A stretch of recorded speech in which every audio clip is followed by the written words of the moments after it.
بیان فرمایا ہے، اور کافی حد تک میرے ذہن میں جو معاملات تھے اس کے حوالے سے وہ بھی کافی حد تک جو ہے وہ کلیئر ہو چکے ہیں، اور امید ہے کہ جو آپ سن رہے ہیں آپ کے بھی کافی جو سوالات ہیں وہ کلیئر ہو گئے ہوں گے۔ اور اب جو ہے ٹرانسمیشن میں کلام شامل کرتے ہیں۔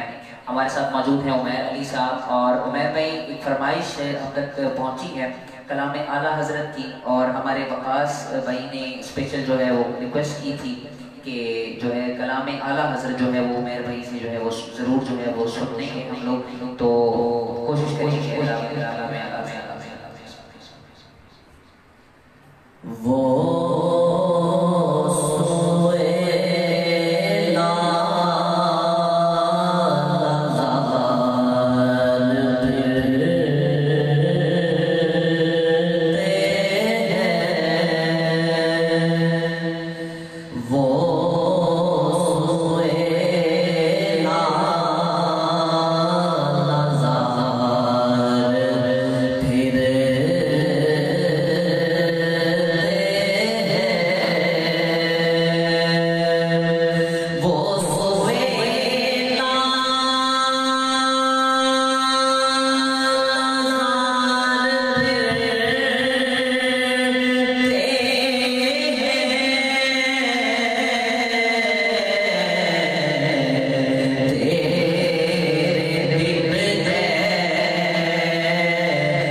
اللہ اکبر ہائے قافلے ہائے قافلے وہ کیا جگہ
حالات جو ہیں وہ یہاں پر تو ہم سب پر بھی طاری ہوئیں، اور یقیناً جو سماعت کر رہے ہوں گے ان کو بھی جو ہے محسوس ہوا ہوگا کہ ان کی دل کی دنیا کتنی بدلی ہے۔ میں پڑھوں گا مفتی صاحب کی جانب۔ مفتی صاحب رمضان المبارک میں آقا علیہ السلام کا لوگوں کے ساتھ جو معاملہ ہوتا تھا، لوگوں کے ساتھ وہ کس طرح سے پیش آتے تھے، احادیث کی روشنی میں ہمیں جو ہے وہ کیا ارشادات ملتے ہیں اور کیا جو ہے ان کے جو معاملات ہوتے تھے، وہ ذرا اس پہ کوئی روشنی فرمائیے۔ جی بالکل، نبی پاک صلی اللہ تعالیٰ علیہ وسلم ماہ رمضان مبارک کی آمد پر ام المومنین حضرت عائشہ صدیقہ رضی اللہ تعالیٰ عنہ آپ فرماتی ہیں حضور علیہ السلام ویسے بھی بڑی کرم نوازی فرماتے تھے اور بڑے سخی تھے۔ حضور علیہ السلام جیسی سخاوت کوئی نہیں کر سکتا، لیکن جب ماہ رمضان مبارک کا یہ بابرکت مہینہ آتا تو آقا علیہ السلام کی سخاوت اس طرح بڑھ جاتی کہ جس طریقے سے تیز چلنے والی ہوا ہے، اس ہوا کی مقدار میں اضافہ ہوتا ہے، حضور علیہ السلام کی سخاوت کے اندر بھی اضافہ ہو جاتا، یعنی نبی پاک صلی اللہ تعالیٰ علیہ وسلم زیادہ سے زیادہ سخاوت کرتے، ماتحتوں پر، غریبوں پر، محتاجوں پر حضور علیہ السلام خرچ کرتے تھے۔ یہ نبی پاک صلی اللہ تعالیٰ علیہ وسلم کا ایسا عمل ہے جس کو ہم اگر اپنا لیں تو ہمیں ہو سکتا ہے آسانی کے ساتھ مقام ولایت مل جائے، جس سے کہ سیدنا پیر میر شاہ صاحب رحمۃ اللہ تعالیٰ علیہ آپ کا بھی فرمان علی شان اسی حوالے سے ملتا ہے۔ بہر نبی پاک صلی اللہ تعالیٰ علیہ وسلم کا ایک عمل مبارک یہ تھا۔ دوسرا، نبی پاک صلی اللہ تعالیٰ علیہ وسلم اس ماہ رمضان مبارک کے اندر جبریل امین کے ساتھ دور فرمایا کرتے تھے۔ قرآن حکیم کا جو دور ہے ایک مرتبہ حضور علیہ السلام فرمایا کرتے تھے، اور نبی پاک صلی اللہ تعالیٰ علیہ وسلم نے اپنے صحابہ کو جو آپ کے غلام تھے انہیں بھی حضور علیہ السلام نے یہ حکم ارشاد فرمایا کہ کم از کم ماہ رمضان مبارک کے اندر ایک مرتبہ قرآن حکیم کی تکمیل کیا کریں۔ تو میں اپنے ناظرین سے یہ گزارش کروں گا کہ آپ بھی حضور علیہ السلام کے فرمان علی شان کو ذہن میں رکھتے ہوئے آپ بھی ماہ رمضان مبارک کی بابرکت ساعتوں میں کم از کم ایک مرتبہ تلاوت کلام پاک کی تکمیل ضرور کیجئے، اور میں آپ سے یہ گزارش کروں گا کہ اس پیج کو جو ہماری یہ آپ تک ویڈیو پہنچ رہی ہے، پیغام پہنچ رہا ہے، اس کو زیادہ سے زیادہ آپ آگے شیئر کریں تاکہ زیادہ سے زیادہ لوگ اس پیغام سے مستفید ہو سکیں۔ تو نبی پاک صلی اللہ تعالیٰ علیہ وسلم کے صحابہ کرام رضوان اللہ تعالیٰ علیہ اجمعین وہ بھی بسا اوقات یہ کرتے تھے کہ رمضان مبارک کی راتوں کے علاوہ بھی ان کا تو یہ معمول ہوتا تھا کہ وہ کھڑے ہو کر قیام کرتے تھے، لیکن ماہ رمضان مبارک کے اندر جب حضور علیہ السلام نے قیام شروع فرمایا، صحابہ کرام رضوان اللہ تعالیٰ علیہ اجمعین دیکھ کر آقا علیہ السلام کے پاس اکٹھے ہونے لگ گئے۔ تو حضور علیہ السلام کے ساتھ پہلی رات میں چند صحابہ اکرام تھے، مسجد نبوی کے اندر آقا علیہ السلام جلوہ کرتے، چند صحابہ ہیں، حضور علیہ السلام نے نماز تراویح ادا فرمائی اور تنہا ادا فرمائی۔ حضور کے صحابہ نے دیکھا، انہوں نے بھی حضور علیہ السلام کو دیکھ کر اسی طریقے سے نماز پڑھی، اور جنہوں نے نماز پڑھی تھی انہوں نے اپنے باقی دوستوں کو بھی بتایا کہ آج ہم نے مسجد نبوی کے اندر ایک ایسی نماز پڑھی ہے جو اس سے پہلے ہم نے نہیں پڑھی تھی۔ جب باقی صحابہ کرام رضوان اللہ تعالیٰ اجمعین جن کو پتا چلا نا، دوسرا دن جس وقت آیا مسجد آدھے سے زیادہ ہے، آدھے سے زیادہ مسجد بھر چکی ہے۔ ہمارے یہاں کیا ہوتا ہے، پہلے دن نماز تراویح کے اوپر بڑا زور ہوتا ہے، رش ہوتا ہے، مسجد کچا کچ بھر جاتی ہے، دوسرا دن آتا ہے آہستہ آہستہ ہم کم ہونا شروع ہو جاتے ہیں۔ لیکن حضور کے صحابہ کرام رضوان اللہ تعالیٰ اجمعین کا معمول دیکھیں، دوسرا دن آیا تو رش اور بڑھ گیا، تیسرا دن جس وقت آیا مسجد بھی بھر گئی، گلی کے اندر بھی حضور کے صحابہ موجود تھے کہ ہم نے حضور علیہ السلام کو دیکھ کر وہ نماز ادا کرنی ہے۔ تو نبی پاک صلی اللہ تعالیٰ علیہ وسلم کے صحابہ کے رش کو دیکھ کے آقا علیہ السلام بیت تشریف نہیں لے گئے، مسجد نبوی کے اندر نہیں آئے، اپنے حجرہ مبارک کے اندر آپ جلوہ کرتے۔ ام المومنین حضرت عائشہ صدیقہ رضی اللہ تعالیٰ عنہ عرض کرنے لگی، یا رسول اللہ صلی اللہ علیہ وسلم آپ پہلے تو تشریف لے جاتے تھے، نماز ادا کرتے تھے، آج آپ نہیں تشریف لے جا رہے۔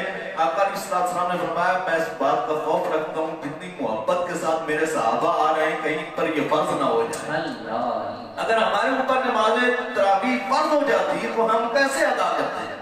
آج ہم سننا سمجھ کے ہم اس نماز تراویح کو صحیح طریقے سے ادا نہیں کر سکتے. یہ حضور علیہ السلام کا یہ بھی معمول مبارک تھا.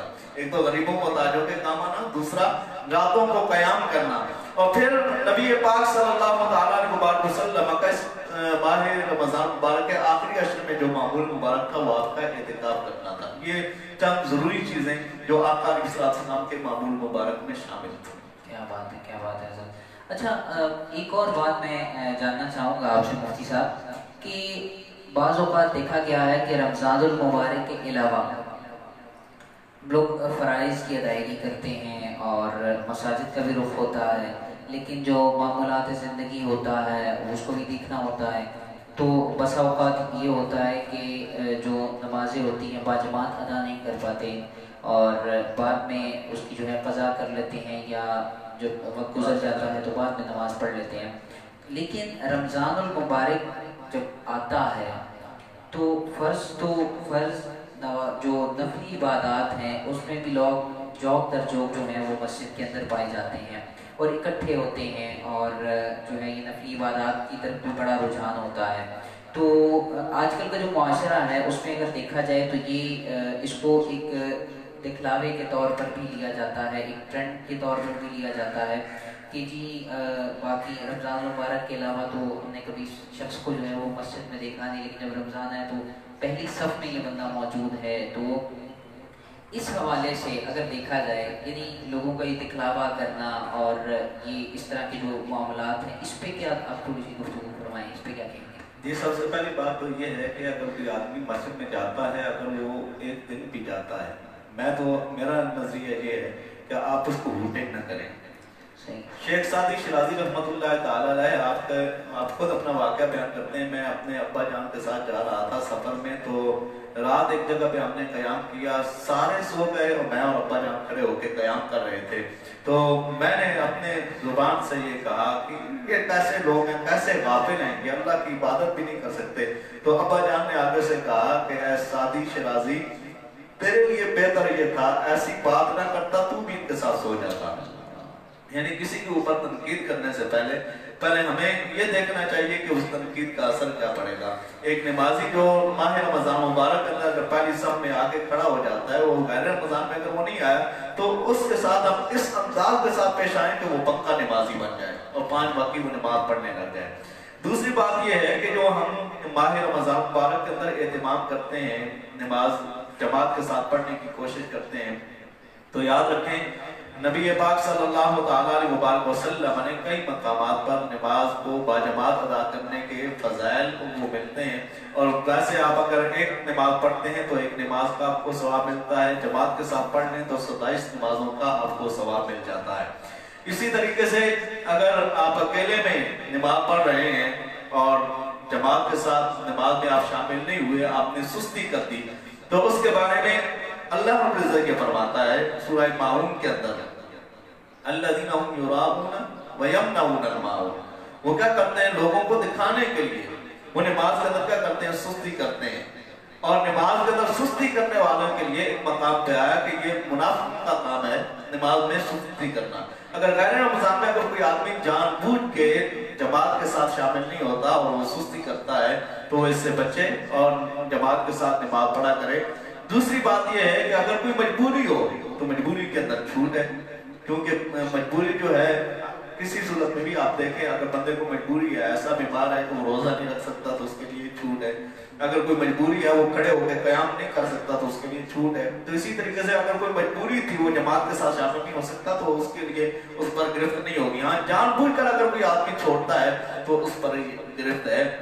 اور نوافل کے بارے میں آپ نے بات کی کہ آدمی ویسے غیر رمضان میں نوافل نہیں پڑھتا اور رمضان میں نوافل پڑھتا ہے, تو آقا علیہ السلام کا فرمان علی شان ہے جو رمضان مبارک کے اندر نفل ادا کرتا ہے تو اس کو فرضوں کے برابر ثواب ملتا ہے, اور ایک فرض ادا کرتا ہے تو 70 فرضوں کے برابر ثواب ملتا ہے. اور دوسرا ایک حدیث قدسی ہے جس میں نبی پاک صلی اللہ علیہ وسلم رب کا فرمان بیان کر رہے ہیں. ویسے بھی رب کا فرمان ہے وَمَا يَنْطِقُ عَنِ الْهَوَىٰ إِنْ هُوَ إِلَّا وَحْيٌ يُوحَىٰ, میرا محبوب اپنی مرضی سے گفتگو نہیں کرتا, جو بھی کرتا ہے وہ میری طرف سے وحی ہوتی ہے.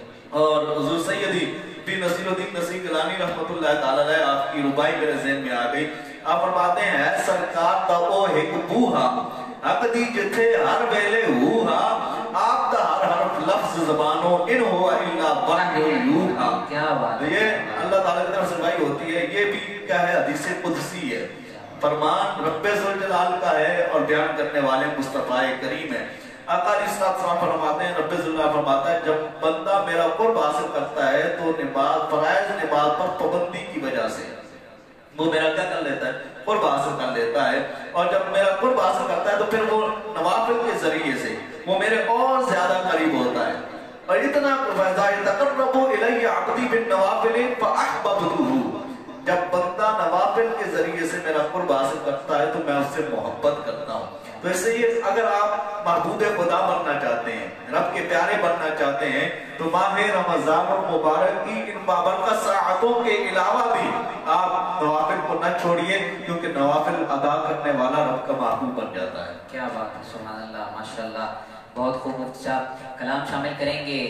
عمیر بھائی ہمارے ساتھ موجود ہیں. عمیر بھائی کیا سنا رہے ہیں؟ یہ میرے بہت پیارے سلام بھائیوں, انہوں نے کلام کے لیے کہا ہے مولانا حسن الرحمن بریلوی رحمۃ اللہ تعالیٰ علیہ کا. انشاءاللہ پیش کرتا ہوں. دل میں ہو یاد تیری گوشوائے تنہائی ہو,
آج جو ہے کسی پر